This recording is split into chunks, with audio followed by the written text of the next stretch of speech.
All right, so it's been a little bit since we've checked in on some of the grifters out there. I haven't really made any videos about them, but in reference to Grand Theft Auto 6, I want to see what they all have to say about this. Let's go ahead and shoot right over to this. We're over on the Twitter sphere.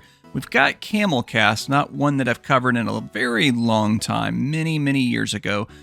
This is someone that used to go by Camelot, I think, on YouTube, or as I like to say, Scamelot, because he liked to grift a lot about GameStop.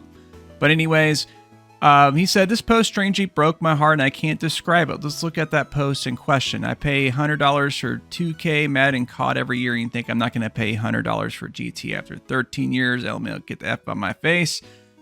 I mean, let's be real here. If they're wasting their money on those games, $100 for GTA doesn't seem that bad, in my opinion, if you ask me. But we'll move on here. Oh, and here we go. We got the good old TheQuartering, TheQuartering, who apparently likes to watch other men do his wife. $100 on $700. That's allegedly, by the way.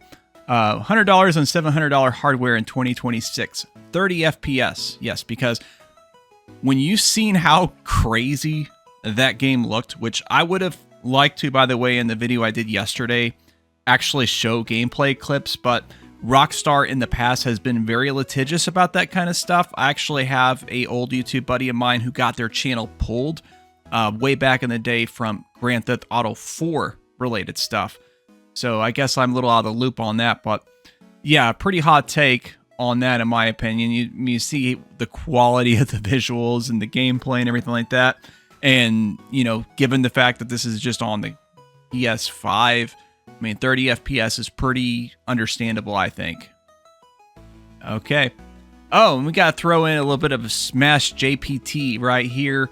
Has to throw in some anti-trans rhetoric, of course, because there is a Twitter of a person that allegedly works for Rockstar Games. Doesn't say anything about them being trans or whatever on here, but I guess, oh, and we can't mock trans lives in GTA 6. They're playing it overly safe, guys. And we got Legendary Drops. Legendary Drops is one that really trying to cook on Dark Viper AU. For those that aren't aware, Dark Viper AU is probably one of the top content creators related to Grand Theft Auto, the series, in general. Tons and tons of people watch Dark Viper AU for stuff, related to Grand Theft Auto Online and stuff like that, saying anyone hating on GTA 6 or thinks it looks bad is either a sheep or grifter, latching on to a hate-obsessed culture because they've forgotten how to actually enjoy things. True. These people are so emotionally repressed that they feel vulnerable expressing anything positive. Pathetic. And, of course, don't like the thing I like, you're an inherently flawed person or just lying. Holy Rick Flaming. I'm impressed by GTA, but I'm not going to sit around and pretend the hate here people have for Take-Two that's being projection on the GTA 6 is somehow less valid. The hate that people have on Take-Two has nothing to do with that. So that's another grift here. And by the way, this is the guy that's like, Western devs bad, Eastern devs good. And he is obsessed with like gotcha games. Like, look up his channel, it's absolutely insane. But I don't recommend watching Legendary Drops. Trash channel. Of course, we got this fat fuck right here. No offense to actual fatties that are cool. This is just reserved to scumbags like Boogie2988 throwing in some garbage AI slop. Talk about falling off for sure. I don't know if there's a YouTuber that's fell off harder than Boogie2988, honestly. This guy used to be considered the Mr. Rogers of YouTube, and now he's just a fucking pathetic psycho. It's absolutely lovely to see. And then we got good old ABE 8-Bit Eric simping over video game women. Oh, they're so hot. Look at Lucia. She is so fine. And of course, drop in the smelling like absolute shit, not showering, kind of playing up to the asthma mold fan base right there. It's just saying facts. And it's kind of funny. He quote tweeted his own tweet. Geez, talk about pathetic there. Let's check in on Grummz. Good old Grummz. Mark Kern, the former Blizzard dev that uses AI slop to make a game project that isn't going anywhere at all. Looks like PlayStation 2 graphics. You have to laugh at the hypocrisy of the people who call Stellar Blade a Gooner game while gushing over this. The press won't be writing any articles about GTA 6 endangering women or being overly sexualized. Yeah, naturally. Again, one of those West devs bad, East devs good kind of people right there as well. Got good old SmashJT again. This isn't really GTA related, but this is one I really wanted to share. Good old Queen Asha Sharma of Xbox. Gotta love her, right? Don't forget, these people, they were trashing on her originally when they first announced her in the role, and they were absolutely trouncing on her. But because she's actually legitimately done a pretty good job, I guess even they cannot deny. However, notice anything about Asha? And the name Asha, for that matter, sounds like something of Indian, and I don't mean Native American origins. Let's see what Smash thinks about them. Oh, Indians are disgusting creatures. Oh, right. Okay, I guess with the exception of Asha Sharma, I suppose. Indeed, indeed. Fantastic. Let's check in with Scamalot again.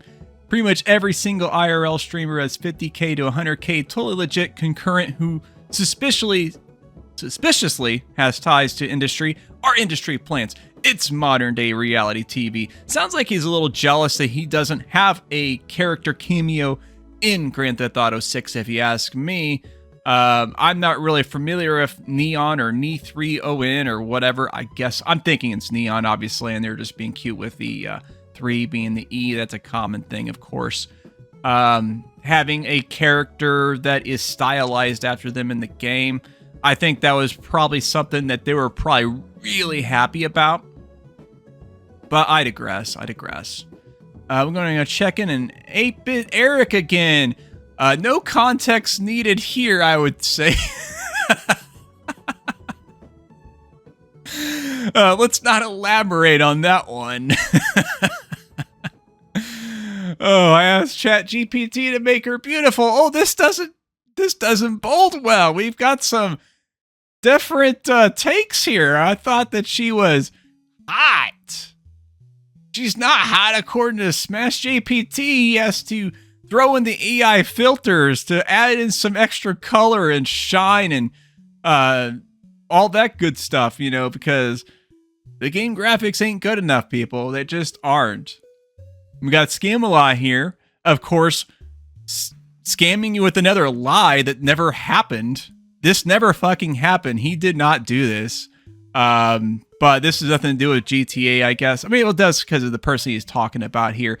I remember one time working at GameStop back in the day. COD Black Ops 3 was a month out from release. As a joke, we put COD 4 in a demo unit, told people it was the new one. Without exception, everyone said the next-gen graphics were unreal and peak. Food for thought. There's a little bit of a problem with that.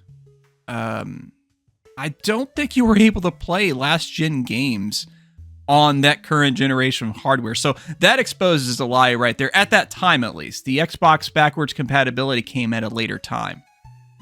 But anyways, let's see what they were responding to. We really saw people watch GTA 6 and mass run at 30 FPS and call it peak. All that it has to be 60 FPS or its trash talk was truly just performative bullshit all along.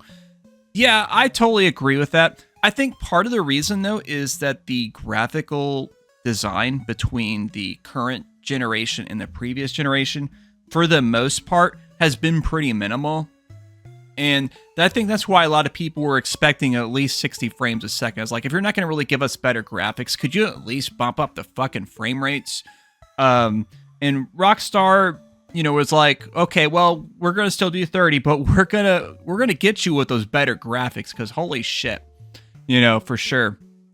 And then, of course, Colin Moriarty, this is from good old SmashJT, got ratioed and dunked with his impressively terrible, out-of-touch take that he locked comments. Okay, let's see what Colin said. If you can't afford GTA okay, let's look at the original thread here. While I couldn't care less about how the Grand Theft Auto 6 leaks affect Take-Two, I do care how they affect the tens of millions of people excitedly waiting for the game for years.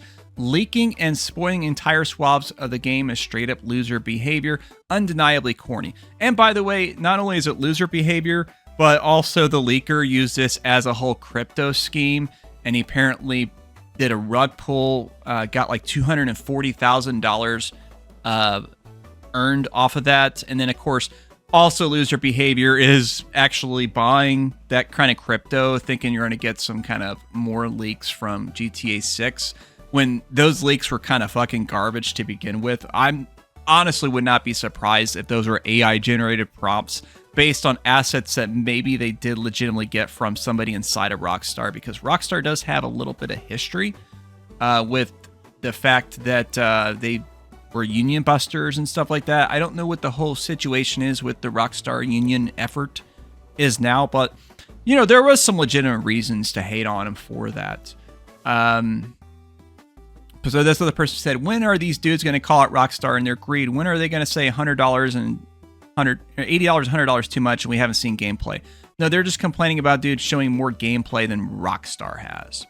And Colin said, if you can't afford $80 for GTA 6, you should get a new hobby. Delusional. Which, by the way, let's go back to that original post right here. I pay $100 for 2K, Madden, and COD every year, and you think I'm not paying $100 for GT after 13 years? LMAO, get the F out of my face. That's right. So, of course, we got SmashJT, who got totally ratioed by Colin on his own channel, saying, I'm just glad people are finally starting to see exactly for who you are. Yeah, exactly. And then good old 8-Bit Eric, just get a new hobby is such a garbage take. People are allowed to question $80 price tag without being broke. Consumers don't owe billion-dollar publishers blind loyalty just because they like video games. Oh, you mean like you guys? Mario Kart World, $80. Nintendo Switch 2, $450 right now, about to be $500 in a few days. Oh, look at that, 8-Bit Eric. Mario Kart World, Switch 2, $80. He always does freaking Nintendo stuff, too. He's buying Switch 2 shit all the fucking time. Actually, that's all the same here. Let's just do 8-Bit Eric Switch 2 real quick. Let's see what we get. See, Spark, that's the original Switch. Got the 2, obviously. But, yeah, just the typical garbage stuff that you would expect from these people. And, you know, I don't really get on Twitter much. I don't post on there at all. But I do like to use it to kind of keep up on what some people say and have a really fun and entertaining time mocking them, too.